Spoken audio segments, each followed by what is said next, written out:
Hello everyone. Thank you so much for coming. I am Tal, I'm the CEO of Chess Institute of Canada. What we do is we use the game of chess as an educational tool to teach life skills, to teach goal setting in school, whole life.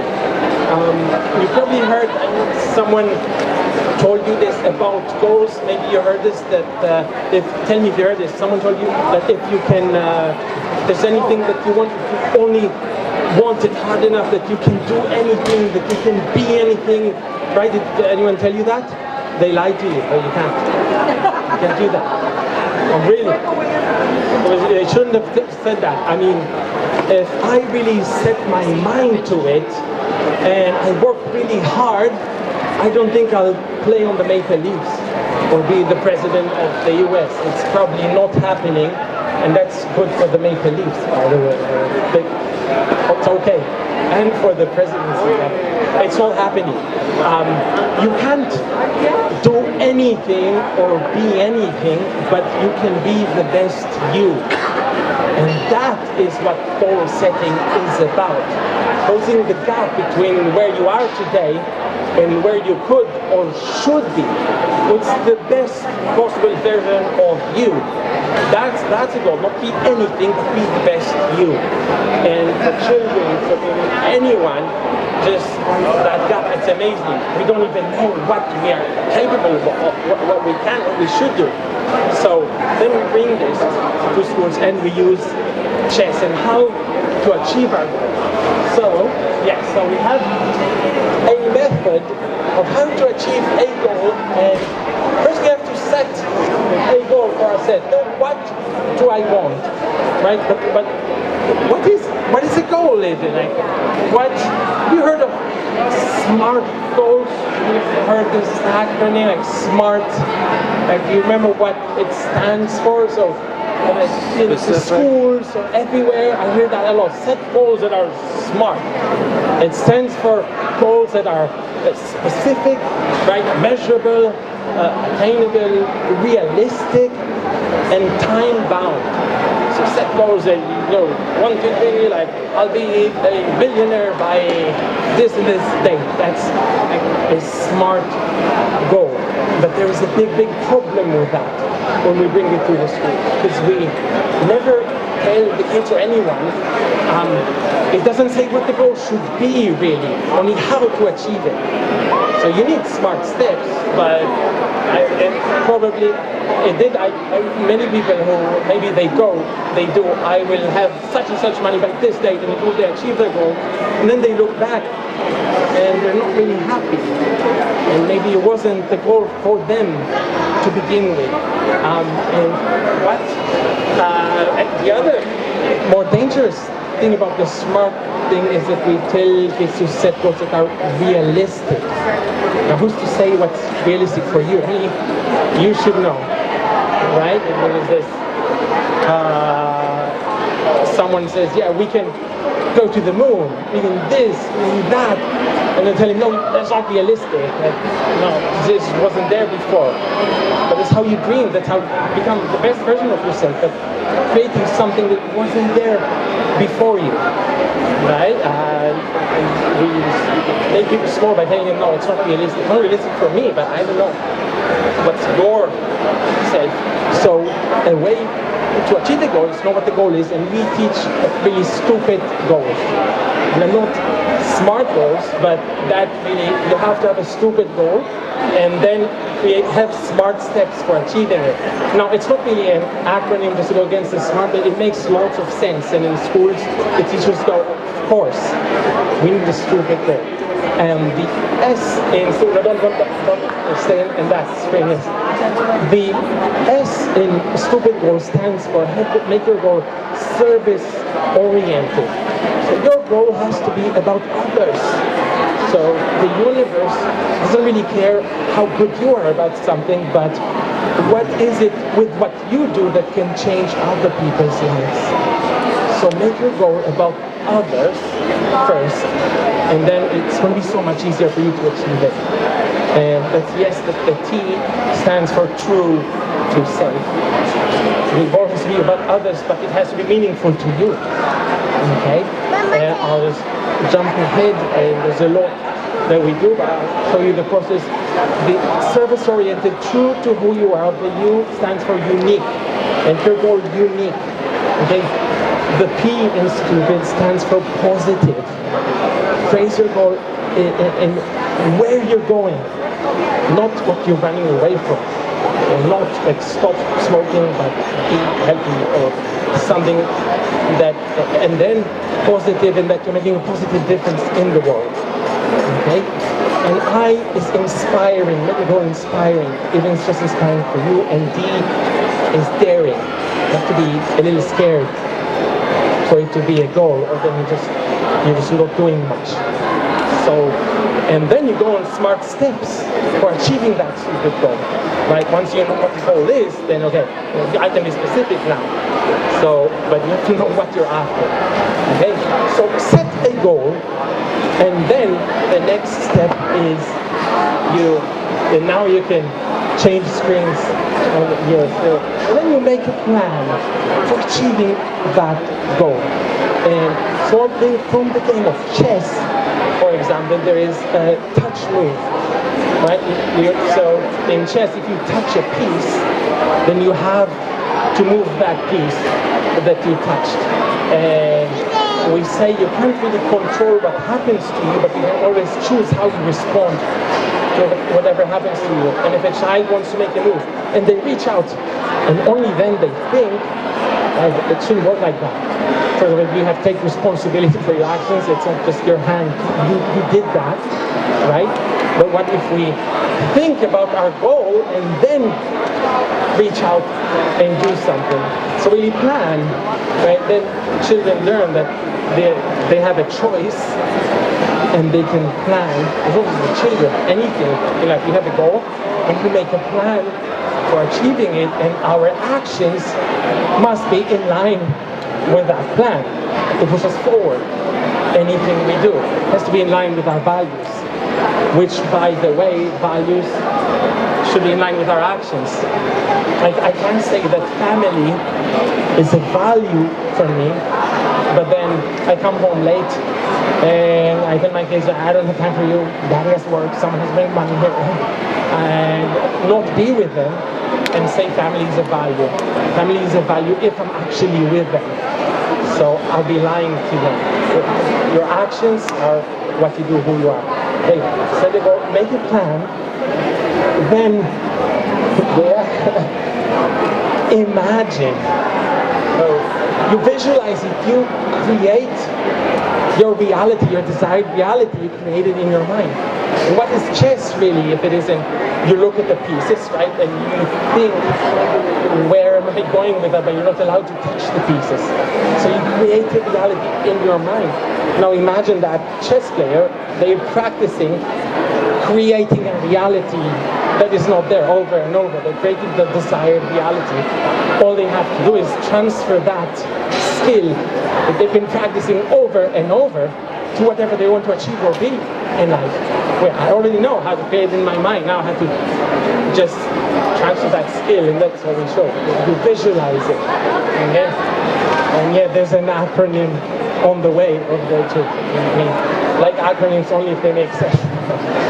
And then the next step is to learn. Now wait, if I have a goal, there's someone probably that's already achieved it before me. So anything, any tools that are missing, anything that I can already do, that someone did before me, that I can use to move ahead towards my goal faster. So it's really learn what you don't know, but bring your own voice to it. So not just do what others did, but then you think, okay, now what do I have and how can I contribute? What do I bring into this process? And then, but maybe the most important component is engage. Right? As you put your plan into action, engage in action, do something, do anything every day, move towards your goal. Chess is that. You make a decision and then you test it. You make a move. Right? And we can talk all day about growth, but if we don't do something, nothing is going to happen, right? And yes, if you do all that, then you have a stupid smile on your face, and stupid in the best possible way. And yes, because if you do achieve your goals, then you do smile, because that's the best way. Now sometimes, you know, we go to school boards and teachers, and they ask us, hey, what if they get set to go?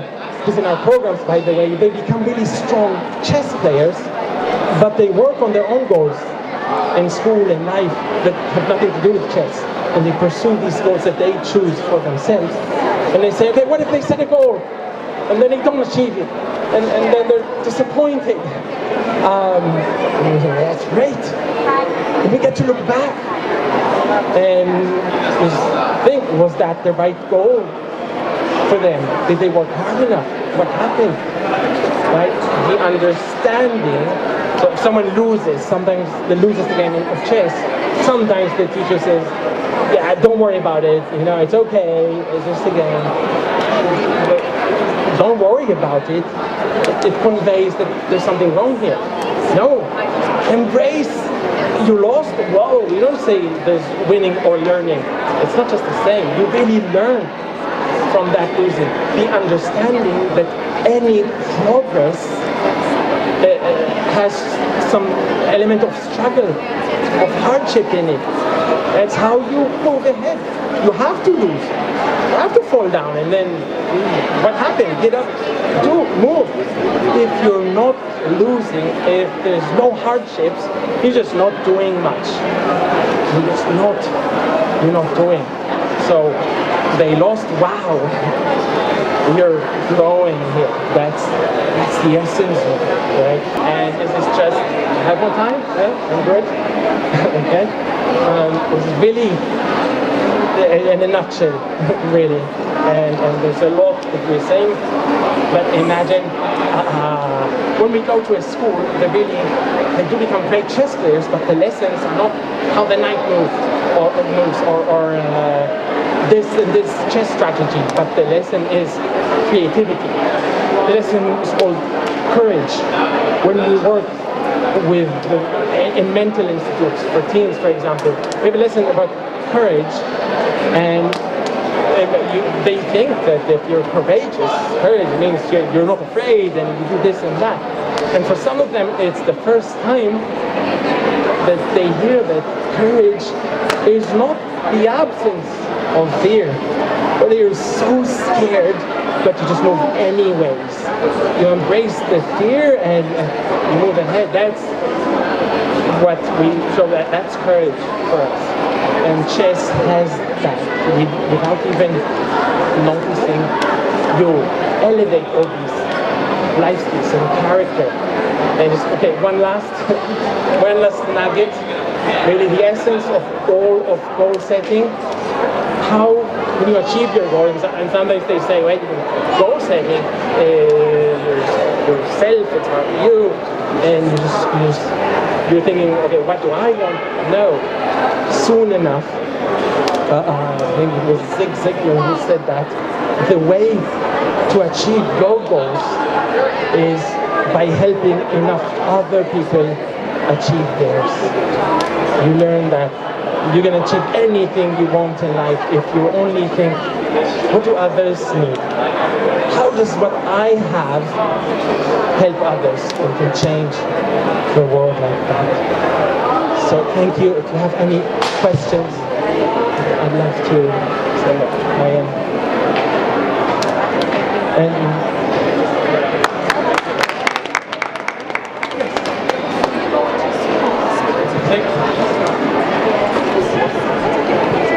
so if you go to different schools, can you explain what this looks like if you're going into a school? Sure. Is there a registration form? Is it presented as,